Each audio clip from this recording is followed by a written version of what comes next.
The numbers are in, and the Texas Tech University system has broken yet another record during the spring semester. Coming up, we'll have the details on this semester's history-making enrollment. Some creative tech students gave their time and energy this weekend to create a one-of-a-kind masterpiece made of a common kitchen item. Find out how construction skills and an artistic eye is helping to make sure no tech student goes hungry next.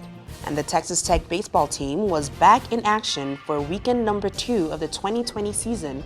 But could they pull off wins against a tougher competition? MCTV's Ryan Heller has scores and highlights from the Round Rock Classic in sports. This is the MCTV Weekday Update.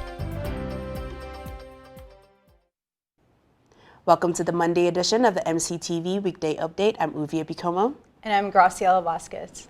Over the last decade, the Texas Tech University system has continued to grow, with enrollment increasing to over 38,000 students over the last 2 fall semesters. That's right, Graciella. And each year, enrollment falls slightly in the spring. But even with a drop over the winter break, the TTU system is still celebrating another new attendance record. Last week, the official enrollment numbers came out for spring 2020. According to the Texas Tech Factbook, the total number of students currently enrolled in the university course is 35,425. That number sets a new spring enrollment record with an increase of almost 1,000 students from spring 2019. Breaking the numbers down, the undergrad population makes for 29,047 students, and the grad program currently consists of 5,993 students. Both of those numbers are just slightly from the spring of 2019. The final number in the spring semester count is from the law school. That number dropped from 397 last spring to 385 this year. Overall, the drop between the fall 2019 and spring 2020 semesters was just over 3,300 students, which is 300 students less than 2018-2019 school year. With the spring semester well underway, the campus is staying busy with a constant schedule of events and activities. And one unique event earlier today gave students the chance to get creative while helping out students in need. The second annual Canstruction competition took place yesterday and today in the Sub Ballroom. Starting Sunday afternoon, student groups from around campus had the chance to take cans of food and use them to construct a work of art. The creations ranged from abstract works to towers to the periodic table of elements. Each group was able to work on their submission until noon today, and then the ballroom was opened up to the public from noon until 2 p.m. During that time, those viewing the works could cast a vote for their favorite creation.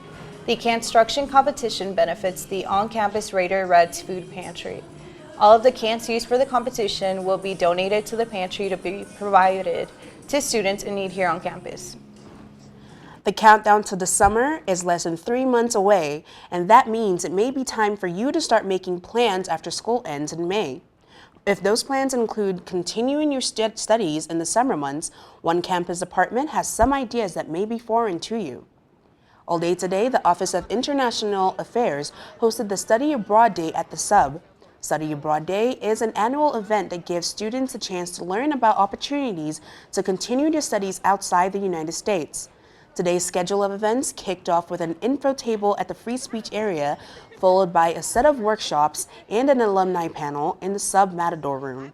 To finish out the event, students were invited to Twisted Root Restaurant to enjoy some food and recognize students who serve as study abroad peer advisors. All of today's events at the Sub were free and open to the tech community. If you missed out on Study Abroad Day, there's still time to get things in order for a study abroad trip this summer. Just visit studyabroad.ttu.edu for more information. Last week, Ride a Black Peer Financial Coaching celebrated America Saves Week here on campus with a series of events to get students thinking about their financial futures. One of the events for the week, Are Those Jeans Within Your Means, was hosted on Thursday from 10 a.m. to 4 p.m. in the Sub outside of Barnes & Noble. Red to Black financial advocates and advisors spoke to students about their college budget and gave them the chance to play informative games and learn about spending. Students were also offered the opportunity to sign a pledge to save money and make smart financial decisions, which were then posted on display throughout the week. So we're giving out flyers just to keep up the awareness for America Saves Week. We're giving out free snacks. It's definitely helped me create spending plans, live within my budget, all of those kinds of things. Red to Black is a Texas Tech program that helps students with their financial planning and decisions. To see a list of their services and future events, visit r2b.ttu.edu. Last week, over at the Texas Tech University Health Sciences Center, Love and Global Unity was the theme, as Love Around the World cultural event was held in the academic classroom building.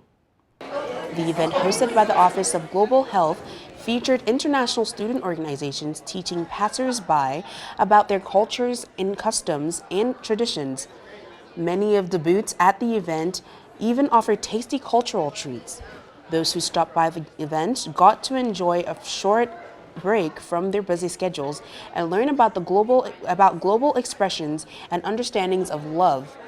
Along with the international organizations, the Gender and Sexuality Association attended the festival, spreading a message of love, positivity, and cupcakes.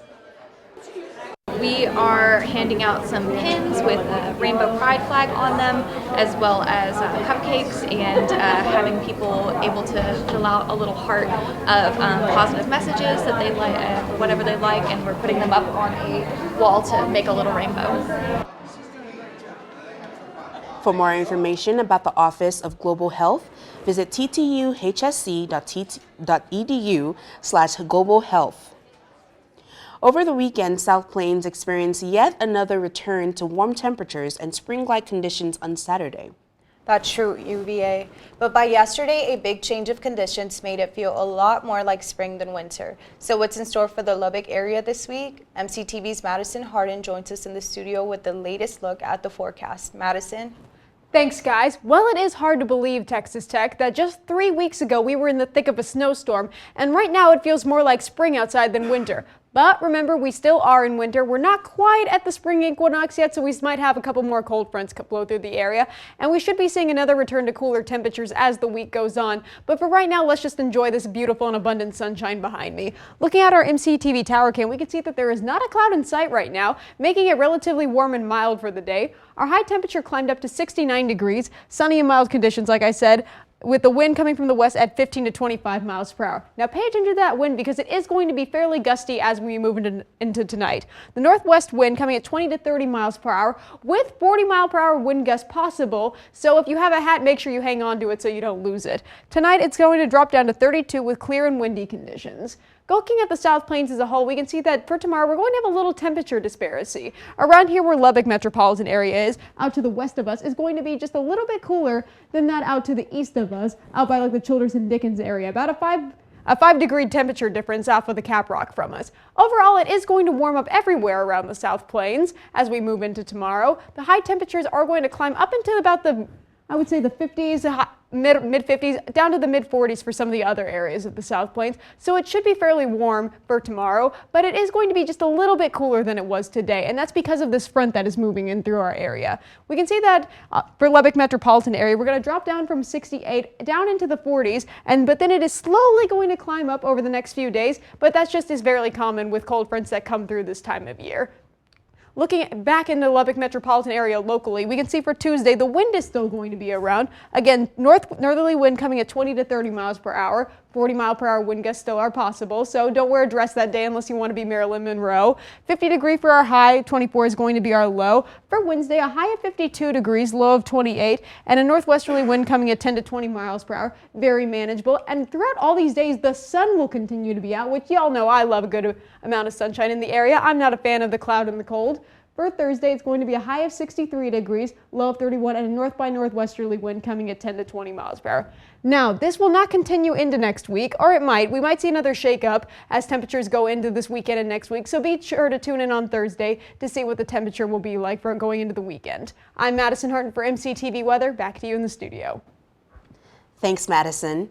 Both the men's and the women's basketball teams spent their weekend on the road up north as they took on Iowa State Cyclones in Ames. But from there, the game took on two completely different tones as one team destroyed the Cyclones while the other worked hard for a much-needed victory. MCTV's Ryan Heller joins us now with the highlights and scores from both games and sports. Ryan? Thanks, Graciella and Uvie. Yes, the men's basketball team put a wallop on Iowa State, 87-57. The Red Raiders got off to a hot start, went into halftime up 51-35, and they did not ever look back. They were also very stingy on defense as well, as they held the Cyclones to just 19 of 53 baskets made, had 10 steals, and 6 blocks. Jemias Ramsey went off for 25 points, 5 rebounds, and 7 assists. Kyler Edwards had 19 points, 5 rebounds, and 4 assists. And Kevin McCullough got the start and had 6 points and 11 rebounds. Their next game will be on Tuesday as they head out to Norman, Oklahoma to face the Oklahoma Sooners. The game will tip off at 8 p.m. and you can catch the game on ESPN2. The Lady Raiders basketball team defeated Iowa State in Ames, Iowa yesterday, 77-74. This was also the first time that they have won in Ames in 18 years. Although Texas Tech had been up by as many as 11 points, the Cyclones found a way to rally back and tie it late in the game. With only 1.2 seconds remaining, Chris Linkar was fouled and got a chance to shoot 3 free throws to win the game. She made all 3 of them, which gave the Cyclones no chance to ice the game and tried for overtime. Up next, they will head out to Stillwater to take on the Oklahoma State Cowgirls. The game will tip off at 7 p.m. Texas Tech baseball came out very solid in the Round Rock Classic this weekend. Not perfect, but solid, as they won 2 out of 3. The top-ranked Red Raiders did not get off to the best start as they fell to Tennessee 6-2. However, they rebounded strong, beating Stanford 7-2. Bryce Bonin went 5 strong innings, and Micah Dallas took it the rest of the way. They finished off the weekend with a win against Houston yesterday, winning 3-2 in 10 innings. After falling behind in the game 2 different times, the Red Raiders finished off the Cougars with a base hit to right field by Brian Klein to send Drew Baker home for the win. Their next opponent will be Southern here at the Danlaw Field for a 2-game midweek series. They will play at 2 p.m. tomorrow and at 1 p.m. on Wednesday. Texas Tech softball came out even in the 2020 Houston Challenge. After their opener against Princeton got postponed, they moved on to face Syracuse, beating them 4-3, and they then shut out Louisiana Tech 7-0. Sadly, after that, they lost to the host team Houston 2-1, and then a heartbreaking loss to Syracuse 3-2 in 8 innings. On Thursday, they will head out to Fullerton, California for the Judy Garman Classic. They will face LSU at 2 p.m. and Cal State Fullerton at 4:30 p.m. on Thursday. They will play Brigham Young at 11:30 a.m. on Friday, and then they finish with Michigan at 7 p.m. and then Grand Canyon at 10 p.m. on Saturday. Well, that's all for sports. Back to you, Uvie and Graciella. Thanks, Ryan. Over the weekend, a long-running tradition focused on a good cause and serving tons of pancakes took place in the Hub City. That's right, Uvie. The Lubbock Lions Club held their 68th annual Pancake Festival Saturday at the Lubbock Memorial Civic Center. The event had a huge turnout, with Lions Club members expecting to serve anywhere between 17,000 and 18,000 people. Admission to the festival cost $9 and gave attendees access to all-you-can-eat pancakes, sausage links, and milk or water.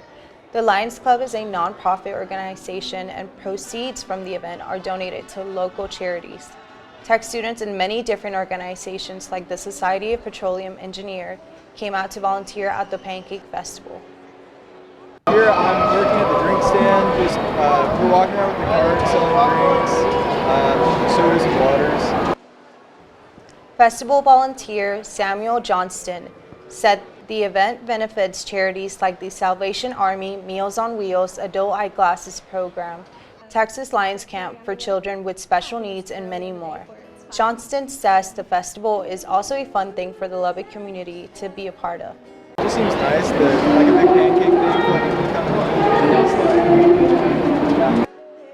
The Lubbock Lions Club Pancake Festival is just one way the group gives back to the community. For more information on the Lubbock Lions Club, visit lubbocklions.org.